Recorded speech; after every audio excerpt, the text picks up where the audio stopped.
Oh, man, I suck at this. Okay, let's try this again.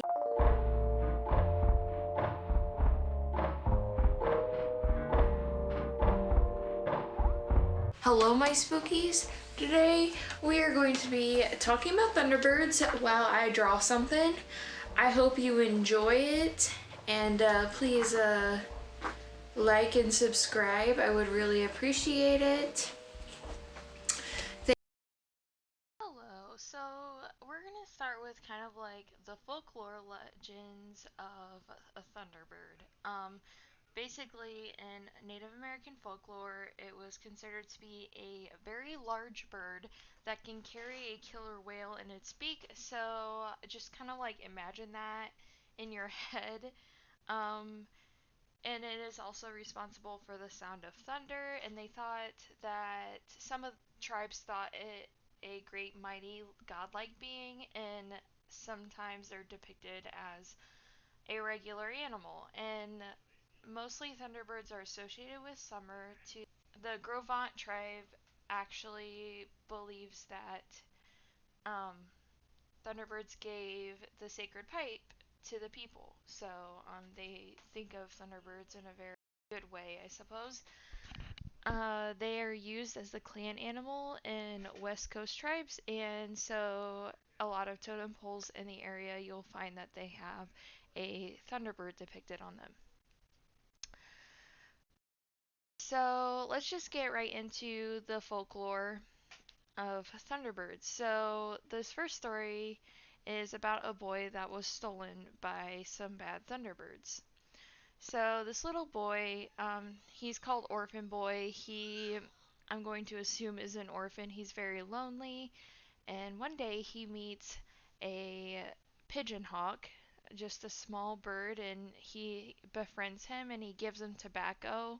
And after he gives him tobacco, the hawk always leaves, and it's kind of made clear that the little boy is giving tobacco to this pigeon hawk as a gift.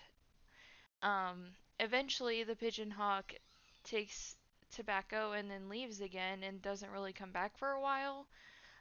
So this boy obviously one day makes a human friend, and they are very close, and they're out hunting one day when um, a bunch of bad thunderbirds come, and they just pluck them out of nowhere. They just take them.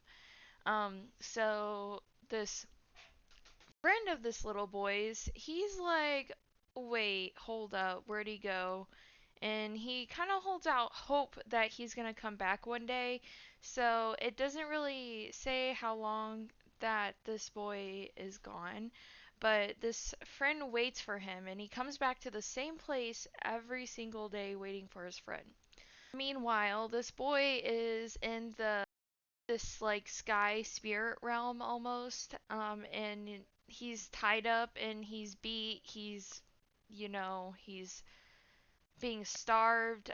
He's very weak. He sees death at this point. This poor child. Eventually, Pigeonhawk finds him, and he goes and he decides to hunt for the little boy and make him food, and he brings it to him and he feeds him and keeps him company.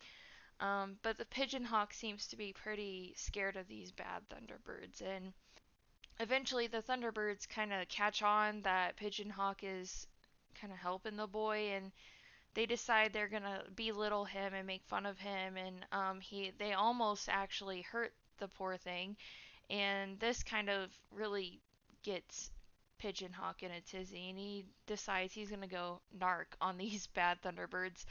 And so he goes to the Chief Thunderbird, and the Chief Thunderbird's like pissed that Pigeon Hawk is being treated wrong by these Thunderbirds. So the chief goes to them and he's like, your punishment is that I'm gonna release this boy. It doesn't really say if he's really mad about the boy or he's more mad about Pigeon Hawk. I think it was kind of explained that he was more mad about Pigeon Hawk being treated wrong. So he releases the boy, but the boy's pretty weak still, so he allows the boy to stay in this realm to heal and get stronger to go back to his own realm. And eventually he is strong enough, and the chief says to Pigeon Hawk that this boy does not belong here. He needs to go back where he came from. So the chief takes him back to where he was taken from, and his friend happened to have been there, and they pretty much live happily ever after. I kind of see that in this instance that there's like some Thunderbirds that are bad and some that are good and have a decent conscience, and they're not all malevolent creatures, I suppose. This next lore is from Potawatomi tribes, and this is about Thunder Mountain in Wisconsin. So this story follows Chiqua, and he is a Thunderbird, and he's just kind of hanging out. Uh, there's Thunder Mountain, and it seems to be like an okay-ish place, except the top of it is kind of dangerous because there's a pond, and in that pond is kind of where the horned serpent lives. This horned serpent. Um, Chiqua comes across this serpent, and they just, they start fighting because in a lot of uh, in a lot of lore, it's kind of seen that the serpents are more of the evil spirits, and the Thunderbirds are spirits that fight the evil ones. So this man is out hunting, and he kind of comes across Chiqua and this horn serpent fighting, and the serpent offers him friendship if he shoots Chiqua, and Chiqua offers him great power if he shoots the serpent. Well, this guy can't really make up his mind, I guess. He has to decide whether or not he wants to be in good graces with the serpent that lives in the mountain, or if he wants to have power from Chiqua. So he closes his eyes and he decides to randomly shoot in the direction, and wherever his arrow lands is where it lands. And unfortunately for Chiqua, he is hit and he's weakened, and the serpent takes him prisoner in this mountain. So the legend says that the lightning and thunder that you see and hear by the mountain are actually Chiqua just trapped and raging in the mountain. So that's that story. I think is pretty interesting. This next one is very interesting and unlike any other Thunderbird story I've ever heard.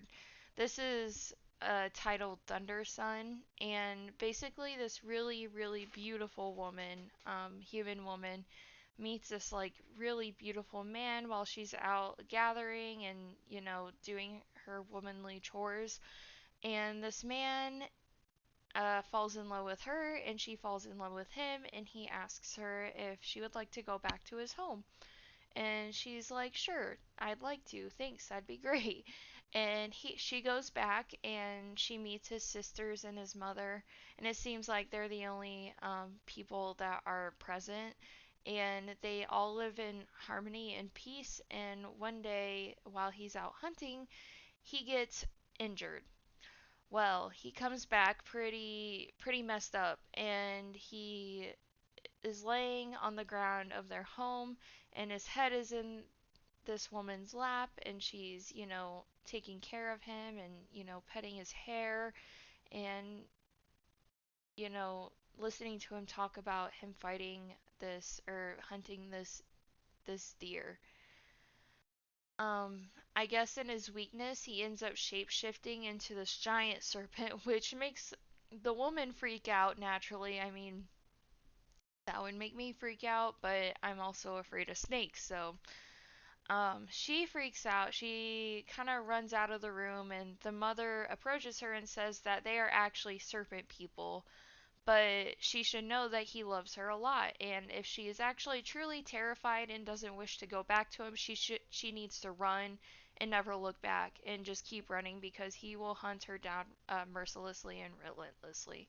So she's like, "I'm going to run. I'm not going to stay." So she runs, and she gets kind of tired eventually, and she rests, and a thunderstorm happens while she's resting, and this like very loud, thunderous voice in the sky is like, hey, you need to get up and get going because he's very close and he is going to catch up to you very soon. So she gets up and starts running, and she gets to a lake, and kind of across the lake she sees these three beautiful men, and this is still during this thunderstorm that's happening, and they end up fighting the serpent, and they win, and the serpent dies, and the woman ends up marrying the youngest, and she goes with him and lives with him. They end up having a son. Well, this son, I they kind of go when they're talking about the beautiful men that she sees. I'm inferring that these men are basically like human form Thunderbird beings, because they live in the sky realm, in this sky realm. So this woman goes and lives with them in this realm, and she ends up having a son with them, so we can assume that this son is like half of what they are, and he's also half human, like the woman. So when the son gets older, the woman's like, I kind of want to bring him to my family to meet him, my tribe. And, the grandfather is like, hey, you can go, but I'm going to warn you, don't shoot an arrow or you're going to hurt humans that way because the arrows turn into lightning when a thunder being holds them. So he gets to the tribe, and pretty much immediately the other kids kind of other him and berate him and make fun of him because he cannot use a bow or an arrow. And eventually he gets so mad and he decides to shoot an arrow, and thankfully he actually just causes a tree to burn, and the grandfather immediately swoops him and takes him back to the sky. He does is not permitted to come back anymore so that he doesn't hurt anybody, because it seems like he cannot be trusted to stay away from those lethal weapons. The woman ends up staying. It doesn't really say why, but she stays and she just warns people to look in the heart for beauty and not in the face. So that's the last story of folklore I have. There are dozens and dozens others, but those are like three of the most different ones I found, um, that I thought were pretty interesting. So some facts about thunderbirds in this in a cryptozoologist's eyes and in the folklore eyes. The thunderbirds of folklore are seen as different from a cryptozoologist's thunderbirds.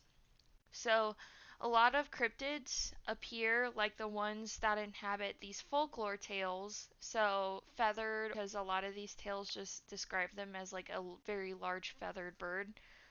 However, a cryptid thunderbird is more so in reference to any abnormally large bird, so that could be like a pterosaur or an owl or like a really large bat. They're like sects of thunderbirds basically in a cryptozoologist's eyes. I kind of think that the association with storms in these birds just has to do with the drafts, because birds use drafts to travel distances and stay in the air. Some of the bigger Thunderbird related stories. So, first we have the Piasa Bird in Alton, Illinois. Explorers, they actually pretty much trekked through Illinois at one point, and they made it to where Alton currently is, and there's actually bluffs in Alton, and apparently on these bluffs they discovered this very large mural on the side of the cliff of just these terrifying monsters, and it's a very big mural, so they kind of wonder like who would have done this, why did they put it here, because there are no tribes like in the immediate area necessarily. It's just kind of a mystery. They're not really bird monsters. I mean, the monsters that are on there have like bird like features like feathers or like talons, but not really wings.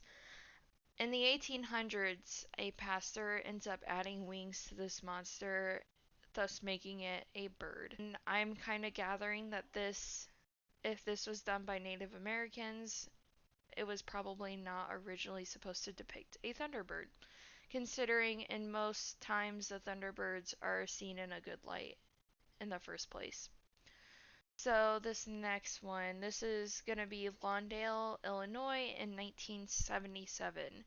This one's a pretty big one. This story was actually featured on Unsolved Mysteries, and this kind of got me into Thunderbirds, to be honest, because it kind of hit close to home. If you don't already know, I live in Illinois, so this really just piqued my interest, and which is why I ended up actually visiting Alton, Illinois, and seeing the current mural of this bird, of the Piasa bird.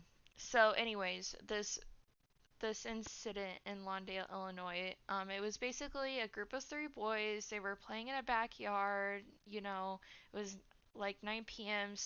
And it was in the middle of summer. So usually in Illinois, 9 p.m. in the summer, it can still be light out, especially like at the beginning of the hour. Um, Especially if it's early summer, so before solstice. They're playing in the backyard and these like two very large birds kind of swoop in and start terrorizing these boys. The two of them got away, but one of them, his name was Marlon Lowe, he was caught by the shoulder by one of the birds and picked up and kind of flown a bit of a distance, and he struggled like a lot, enough that this bird ended up dropping him, and these birds ended up getting away. He never saw it again. This story, like, people kind of thought it was a hoax because, who's gonna believe a little kid? And Marlon Lowe and his mother were actually, like, they talked about it because this kid was actually traumatized by this event. Like, he was terrified because he believed this actually happened to him. And I don't really believe that if you're actually that traumatized by an event like that, like, you can't be making it up. Like, there is absolutely no way, especially since there were two other witnesses to these birds. But these poor people were actually just kind of tortured by the residents of the town, and their house was often vandalized, and he was called Bird Boy in school. This is just, you know, stand how people treat people that see things that are unbelievable, and it's really sad. I don't think that this kid would make something like that up because I'm sure he knew that he would be ridiculed because it was an unbelievable story. So this next story actually took place down in the southwest area in Tombstone, Arizona.